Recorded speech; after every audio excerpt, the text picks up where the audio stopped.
রব্বে কারিম আল্লাহ, আমি যে গুনাহ করছি পৃথিবীর কেউ দেখে নাই, কিন্তু আমি ভালো করে জানি আপনার চোখ থেকে কোনো ফাঁকি দেওয়ার উপায় নাই। আমি যে অপরাধটা করছি বন্ধু বান্ধব জানলে আমাকে লজ্জা দিবে, সমাজে মুখ দেখাতে পারবো না। আমি তোমার সাথে যেই নাফরমানি করছি তুমি যে আমারে ধরতে পারবা না এটা মনে করে না, বরং আমি নিজের নফসের গোলাম হয়ে অপরাধ করেছি।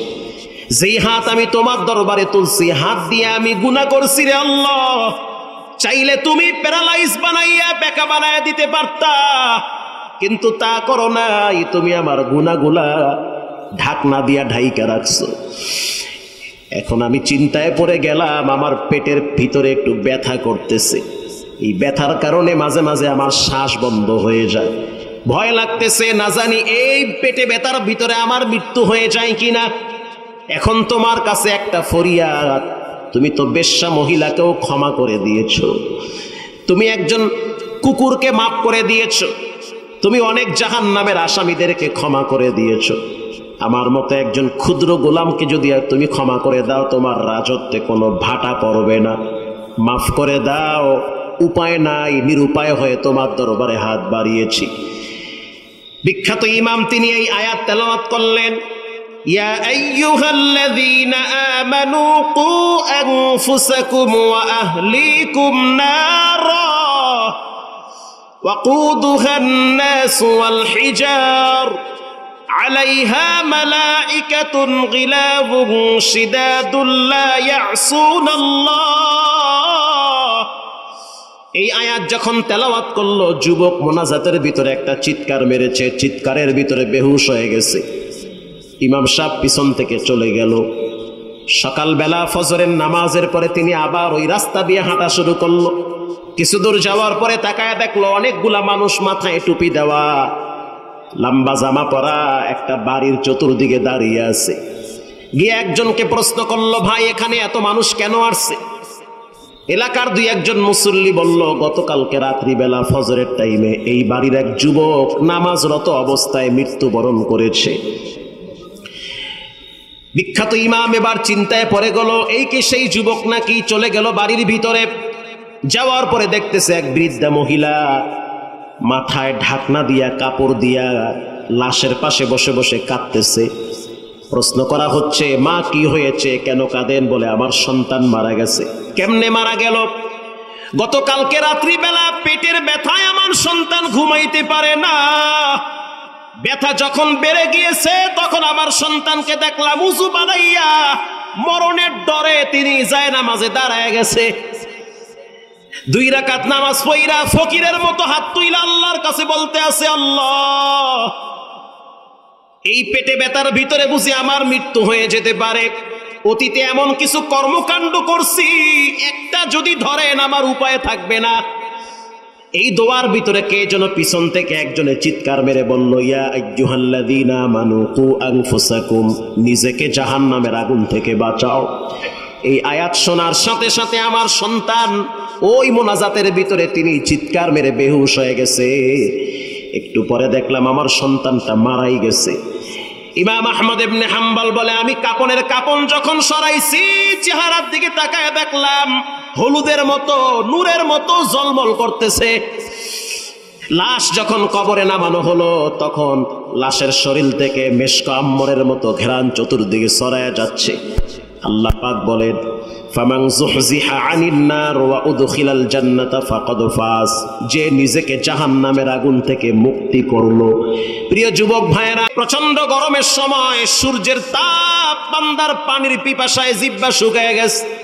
চাইলে গোপনে ফ্রিজের পানি খাইতে পারত, কিন্তু খায় নাই, কারণ একজনে দেখেন তিনি হলেন কে?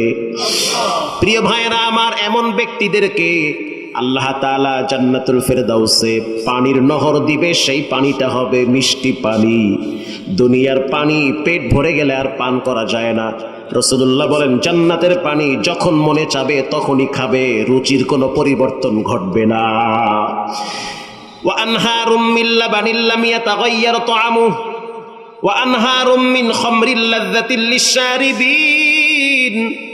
2 নম্বরে হবে দুধের নহর, পানির নহর, দুধের নহর। 3 নম্বরে হবে শরাবের নহর। শরাবের নহর। দুনিয়ার ভিতরে যারা আল্লাহর ভয়ে মদ পান করে নাই তাদেরকে জান্নাতে, জান্নাতুল ফেরদাউসে স্পেশাল শরাবের ব্যবস্থা করবেন কে? 4 নম্বরে হলো মধুর নহর। দুনিয়ার মধুতে ভেজাল আছে না নাই?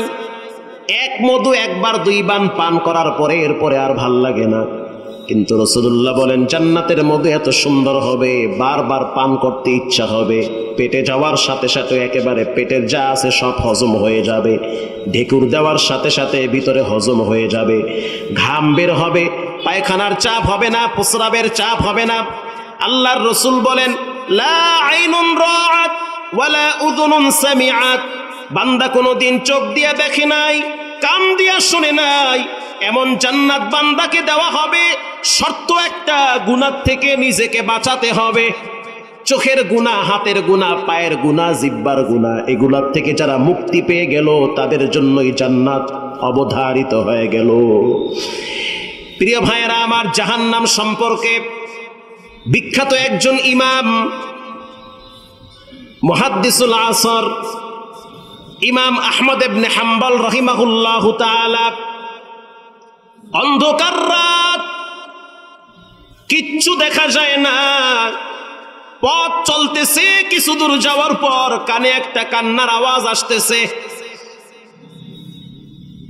কিতাবুজ যুদের ভিতরে উল্লেখ করা হয়, ইমাম আহমদ ইবনে হাম্বলের রচিত একটা কিতাব, কিতাবুজ যুদ। লম্বা পথ, কিছু দূর যাওয়ার পরে কানে একটা কাতর কণ্ঠে, করুণ কণ্ঠে একটা আওয়াজ আসতেছে, কান্নার আওয়াজ। কান্নার আওয়াজ যদি পেতে চান হসপিটালে যান, কথা ঠিক না? কত মানুষ কাঁদতেছে ডানে বামে, অভাব নাই। কান্নার আওয়াজ যদি দেখতে চান, যেই ঘরের সন্তান মারা গেছে খবর নিয়ে দেখেন অনেক মায়ের চোখের পানি এখনো শুকায় নাই। কান্নার আওয়াজ যদি দেখতে চান, সদরঘাটে যান, কমলাপুর যান, বাস স্ট্যান্ডের মোড়ে মোড়ে গিয়া দেখবেন কত গরিব মানুষ রাতের খাবার এখনো খেতে পারে নাই। আল্লাহ পাক এর চেয়ে আপনাকে ভালো রাখছে না খারাপ রাখছে? ইমাম আহমদ ইবনে হাম্বল বলেন, কিছু দূর যাওয়ার পরে আমি যখন কান্নার আওয়াজ পাইলাম, আমি থমকে দাঁড়ায় গেলাম।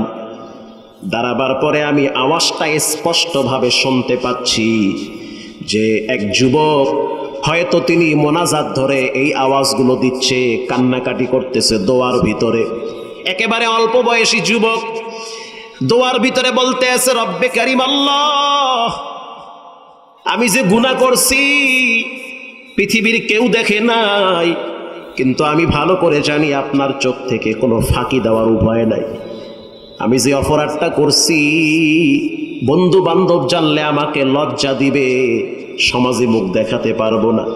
আমি তোমার সাথে যেই নাফরমানি করছি তুমি যে আমারে ধরতে পারবা না এটা মনে করে না, বরং আমি নিজের নফসের গোলাম হয়ে অপরাধ করেছি। যেই হাত আমি তোমার দরবারে তুলছি, হাত দিয়ে আমি গুনাহ করছি রে আল্লাহ। চাইলে তুমি প্যারালাইজ বানাইয়া বেকা বানাইয়া দিতে পারতা, কিন্তু তা করো নাই। তুমি আমার গুনাহগুলা ঢাকনা দিয়া ঢাইকা রাখছো। এখন আমি চিন্তায় পড়ে গেলাম, আমার পেটের ভিতরে একটু ব্যথা করতেছে। এই ব্যথার কারণে মাঝে মাঝে আমার শ্বাস বন্ধ হয়ে যায়। ভয় লাগতেছে, না জানি এই পেটে ব্যথার ভিতরে আমার মৃত্যু হয়ে যায় কিনা। এখন তোমার কাছে একটা ফরিয়াদ, তুমি তো বেশ্যা মহিলাকেও ক্ষমা করে দিয়েছো, তুমি একজন কুকুরকে মাফ করে দিয়েছো, তুমি অনেক জাহান্নামের আসামিদেরকে ক্ষমা করে দিয়েছো। আমার মতো একজন ক্ষুদ্র গোলামকে যদি তুমি ক্ষমা করে দাও, তোমার রাজত্বে কোনো ভাটা পড়বে না। মাফ করে দাও, উপায় নাই, নিরুপায় হয়ে তোমার দরবারে হাত বাড়িয়েছি। বিখ্যাত ইমাম তিনি এই আয়াত তেলাওয়াত করলেন, ইয়া আইয়ুহাল্লাযীনা আমানু কু আনফুসাকুম ওয়া আহলিকুম নারা ওয়াকুদুহা আন-নাস ওয়াল হিজার আলাইহা মালাইকাতুন গিলাযুন শিদাদুন লা ইয়াসুনাল্লাহ। এই আয়াত যখন তেলাওয়াত করলো, যুবক মোনাজাতের ভিতরে একটা চিৎকার মেরেছে, চিৎকারের ভিতরে বেহুশ হয়ে গেছে। ইমাম সাহেব পিছন থেকে চলে গেল। সকালবেলা ফজরের নামাজের পরে তিনি আবার ওই রাস্তা দিয়ে হাঁটা শুরু করলো। কিছু দূর যাওয়ার পরে তাকায় দেখলো অনেকগুলা মানুষ মাথায় টুপি দেওয়া, লম্বা জামা পরা, একটা বাড়ির চতুর্দিকে দাঁড়িয়ে আছে। গিয়ে একজনকে প্রশ্ন করলো, ভাই এখানে এত মানুষ কেন আসছে? এলাকার দুই একজন মুসল্লি বলল, গতকালকে রাত্রিবেলা ফজরের টাইমে এই বাড়ির এক যুবক নামাজরত অবস্থায় মৃত্যুবরণ করেছে। বিখ্যাত ইমাম এবার চিন্তায় পড়ে গেল, এই কি সেই যুবক নাকি? চলে গেল বাড়ির ভিতরে। যাওয়ার পরে দেখতেছে এক বৃদ্ধা মহিলা মাথায় ঢাকনা দিয়া, কাপড় দিয়া লাশের পাশে বসে বসে কাঁদতেছে। প্রশ্ন করা হচ্ছে, মা কি হয়েছে, কেন কাঁদেন? বলে, আমার সন্তান মারা গেছে। কেমনে মারা গেল? গতকালকে রাত্রিবেলা পেটের ব্যথায় আমার সন্তান ঘুমাইতে পারে না। ব্যথা যখন বেড়ে গিয়েছে তখন আমার সন্তানকে দেখলাম উযু বানাইয়া মরণের ডরে তিনি জায়নামাজে দাঁড়ায় গেছে। 2 রাকাত নামাজ পড়া ফকিরের মতো হাত তুইলা আল্লাহর কাছে বলতে আছে, আল্লাহ এই পেটে ব্যথার ভিতরে বুঝি আমার মৃত্যু হয়ে যেতে পারে। অতীতে এমন কিছু কর্মকাণ্ড করছি, একটা যদি ধরেন আমার উপায় থাকবে না। এই দোয়ার ভিতরে কে যেন পিছন থেকে একজনে চিৎকার মেরে বলল, ইয়া আইয়ুহাল্লাযীনা আমানু কু আনফুসাকুম, নিজেকে জাহান্নামের আগুন থেকে বাঁচাও। এই আয়াত শোনার সাথে সাথে আমার সন্তান ওই মোনাজাতের ভিতরে তিনি চিৎকার মেরে বেহুশ হয়ে গেছে। একটু পরে দেখলাম আমার সন্তানটা মারাই গেছে। ইমাম আহমদ ইবনে হাম্বল বলে, আমি কাপনের কাপন যখন সরাইছি চেহারার দিকে তাকায় দেখলাম হলুদের মতো, নূরের মতো ঝলমল করতেছে। লাশ যখন কবরে নামানো হলো তখন লাশের শরীর থেকে মেশক আম্বরের মতো ঘেরান চতুর্দিকে ছড়ায় যাচ্ছে। আল্লাহ পাক বলেন, ফামান যুহজিহা আনিন নার ওয়া উদখিলাল জান্নাতা ফাকাদ ফাজ, যে নিজেকে জাহান্নামের আগুন থেকে মুক্তি করলো। প্রিয় যুবক ভাইয়েরা, আমার মুরব্বী বাবারা, কোন দল ক্ষমতায় গেল, কোন দল আইলো, এগুলো দেখবেন পরে। নিজে কোথায় আছেন, কিছুদিন পরে কই যাবেন, এটা দেখবেন আগে। আপনার দাদা চলে গেল কবরে, আপনিও যাবেন। আপনার দল কবরে যাবে না, নেতা নেত্রী যাবে না, বন্ধু বান্ধব যাবে না। নিজের হিসাব নিজে মিলান। প্রতিদিন 10টা মিনিট মসজিদে বৈশা কেবলামুখী হইয়া জানলা দরজা সব লাগায় দেন। 24 ঘন্টা স্ত্রীকে দেন, সন্তানকে দেন, ব্যবসায় দেন। 5টা মিনিট নিজেকে দেন। দরজা জানলা লাগায়া পশ্চিম দিকে ফিরে চোখ বন্ধ করে জিহ্বা লড়ায় পড়বেন, আল্লাহু হাজিরিন আল্লাহু নাজিরিন। আয় আল্লাহ, এই ঘরের ভিতরে আসছি, ঘরটা তো আপনার ঘর। বলেন, মসজিদ কার ঘর? আল্লাহ আপনি বলেছেন, যারা আমার ঘরে ঢুকে তারা আমার মেহমান। আপনি মেজবান, আমি আপনার মেহমান। আপনি বলেছেন মেহমানকে কদর করো, লজ্জা দিও না, শরম দিও না। আপনি আমার মেজবান, আমি আপনার মেহমান, ঢুকছি আপনার ঘরে, লজ্জা দিয়েন না। অতীতে যত পাপ করছি ক্ষমা কইরা দেন।